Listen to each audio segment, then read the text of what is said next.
Agora, essa semana, também lá no início da semana, surgiu o buchicho nas redes a respeito de uma eventual saída da Uber do Brasil. Essa história toda começou com a declaração do Luiz Marinho, esse que está aí na tela para vocês, que é ministro do Trabalho, né, do PT, do governo do Lula, onde ele declarou que se a Uber quisesse fazer algum tipo de chantagem, né, ele cita o caso da Espanha, né, até depois a Uber entrou com nota dizendo que não foi bem isso, que ela não chantageou nada, nem pretendia sair da Espanha, enfim. O papo é, o ministro, em entrevista, disse: estamos estudando regulamentar, é uma demanda que a gente está atento, a situação não pode continuar assim, desses trabalhadores desabrigados, a gente não sabe se vai ser CLT, se não vai ser, mas há sim uma ideia de regulamentar o setor. Se a Uber não gostar, ela que saia. E se ela sair, né, podemos inclusive utilizar os correios, né, para suprir esta demanda. Aplicativo é o que mais tem. Galera, a respeito desse debate é o seguinte. A galera fala que a categoria não quer regulamentação. Tá? Eu até acredito que esse debate existe e que o trabalhador, né, aí no moedor de carne da ideologia, né, da alienação do trabalho, possa de fato querer isso. Né, ou grande parte, não sei se maioria, se parte significativa, enfim. Agora é fato que muita gente está acreditando que a regulamentação não seria boa. Primeiro ponto é regulamentação. É um termo muito amplo. Qual regulamentação? A gente não pode engessar um mercado que necessariamente precisa ser flexível. Agora, é também necessário dar algum tipo de garantia para o trabalhador. O trabalhador, justamente por causa da renda curta, ele tende a pensar de maneira imediatista. Olha, a minha renda é curta, ela é insuficiente para as minhas despesas, eu prefiro não ter nenhuma parte dessa minha renda comprometida com direitos trabalhistas. Então, se a regulamentação representa isso, no imediatismo daquele que sabe que a renda é curta, a coisa fica mais ou menos nesses termos e a regulamentação acaba não sendo aceita. Agora, todas as vezes que se precisou regulamentar o mercado de trabalho no capitalismo, aconteceu essa discussão. Primeiro, uma resistência muito grande dos capitalistas, né?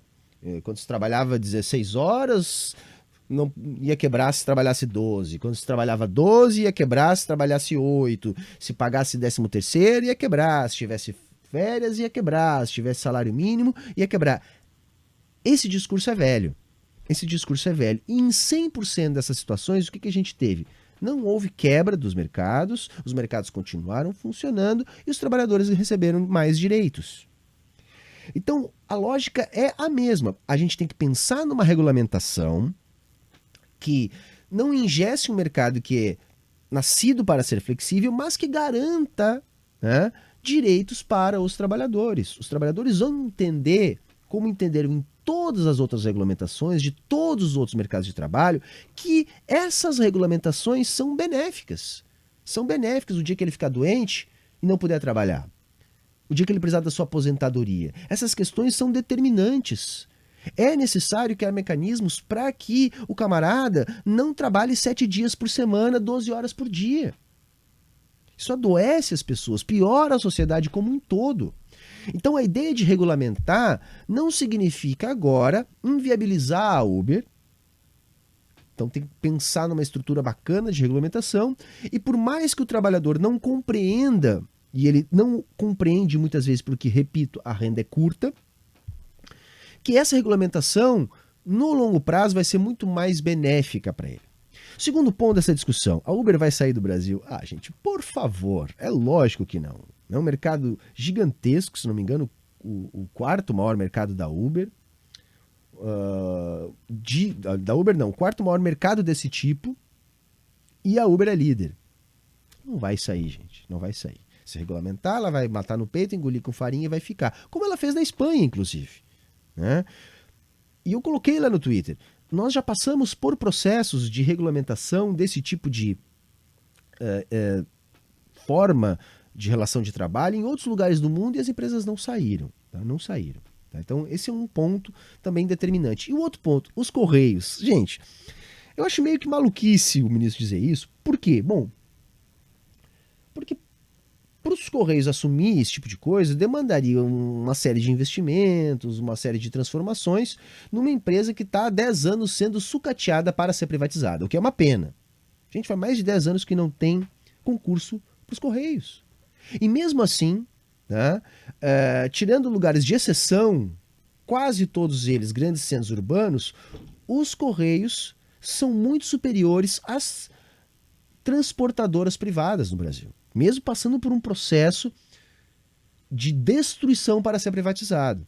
Então, capacidade o Correio teria, até porque o mercado da Uber hoje em dia é um mercado que basicamente depende de tecnologia, ou seja, o que você precisa ter um bom aplicativo e um investimento para popularizar esse aplicativo. Tem muito lugar do mundo que a Uber não está lá.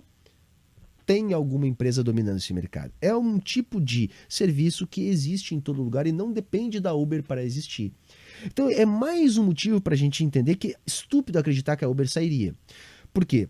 Primeiro, é um mercado muito importante para ela. Segundo, se ela sair, no outro dia, esse mercado vai estar ocupado por uma concorrente. Então, assim, não há ameaça aos postos de trabalho, tá, dos trabalhadores que trabalham nessa estrutura em função dessa discussão. Essa discussão ela tem que ser pautada sim e a gente tem que ajudar na mediação dessa discussão junto à classe trabalhadora para fazer a classe trabalhadora entender da necessidade sim de haver algum tipo de regulamentação, algum tipo de direito trabalhista para esse tipo de trabalhador, de trabalhadora. Beleza, gente?